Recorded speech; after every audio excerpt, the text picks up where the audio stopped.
800 પરિવારના પત્રો સાથે રજૂઆત કરી છે। 800 પરિવાર જે આ બ્રિજથી ઇફેક્ટ થાય છે અને ગૃહમંત્રી હર્ષ સંઘવી સાહેબને પણ આ અમે જે અમારું આવેદન છે એ આપેલું છે।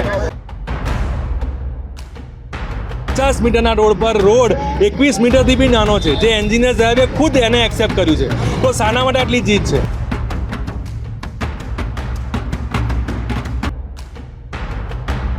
ગવર્મેન્ટ એજન્સી છે દિલ્હીની, એ સર્વે કરીને આપે અને એ તમને નિર્દેશ આપે એ મુજબ તમે કામ ન કરો, તમારું મનમાં ઈચ્છા થાય એવું કામ કરો, યોગ્ય નથી લાગતું સાહેબ। નમસ્કાર, આપ જોઈ રહ્યા છો યુટીસી ન્યૂઝ। બ્રિજને લઈને થઈ મોટી બબાલ।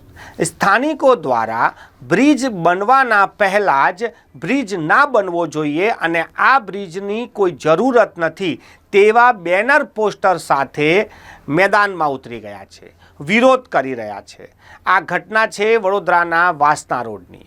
વડોદરાના વાસના રોડ પર બ્રિજ બનાવવામાં આવી રહ્યો છે અને આ બ્રિજ જે બનાવવામાં આવી રહ્યો છે તેની જરૂરત નથી।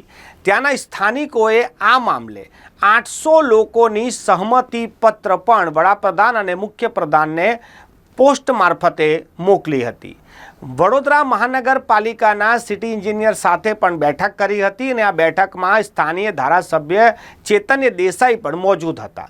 સ્થાનિકોનું કહેવું છે કે જે દિલ્હીની ટીમે આ બ્રિજો માટે સર્વે કર્યા છે એ જ ટીમે જ સૂચન કર્યું છે કે આ જગ્યા પર બ્રિજની જરૂરત નથી, અહીંયા એટલો ટ્રાફિક જ નથી।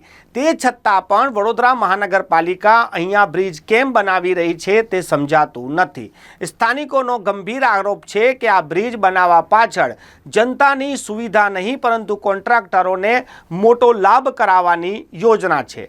વડોદરા શહેરમાં જેટલા પણ ફ્લાયઓવર અત્યાર સુધીમાં બન્યા છે એ તમામ ફ્લાયઓવરો વિવાદમાં જ રહ્યા છે, કેમ કે એકથી એક નમૂના બનાવીને મૂકી દીધા છે। વડોદરામાં ગુજરાતનો સૌથી લાંબો ફ્લાયઓવર 4 કિલોમીટરનો કહેવાતું હતું કે આ બ્રિજ બનવાથી ટ્રાફિક હળવું થશે અને લોકોને સુવિધા થશે, પરંતુ આ બ્રિજ બન્યા બાદ ટ્રાફિકમાં વધારો થઈ ગયો અને આજે પણ ત્યાં ટ્રાફિક જામના દ્રશ્યો દેખાય છે। એના પહેલાં લાલબાગ અને કલાલીના બ્રિજ તો એવા છે કે જે 7 અજુબા કરતાં હવે 8મો અજુબો બની ગયો છે। આ બ્રિજો પર તો ઉપર ટ્રાફિક સિગ્નલ મૂકવાનો વારો આવ્યો છે, એક સાઈડથી રોડ બંધ કરવાનો વારો આવી ગયો છે। આવી જ વડોદરા શહેરમાં જ્યારે સમામાં બ્રિજ બનાવવાની વાત હતી તો ત્યાં પણ લોકોએ વિરોધ કર્યો હતો કે આ જગ્યા પર બ્રિજની જરૂરત નથી। હવે વાસના રોડ પર પણ આ બ્રિજ બનવો ના જોઈએ તેવી સ્થાનિકો માંગ કરી રહ્યા છે।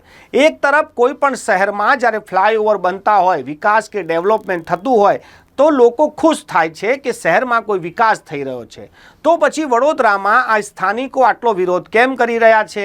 આ વિકાસનો વિરોધ કરી રહ્યા છે કે પછી ખોટી રીતે કોન્ટ્રાક્ટરને ફાયદો કરાવવા માટે જે વિકાસના કામો કરવામાં આવી રહ્યા છે તેનો વિરોધ કરી રહ્યા છે?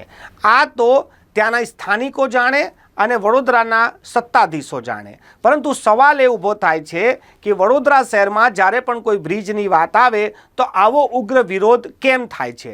કેમ લોકો બ્રિજ બનવાથી ખુશ નથી થતા? શું કોર્પોરેશનમાં કંઈ ફોલ્ટ છે કે પછી સ્થાનિકોમાં કંઈ ગેરસમજ છે? આ સવાલનો જવાબ કોણ આપશે તેનો સૌ કોઈને ઇંતજાર રહેશે।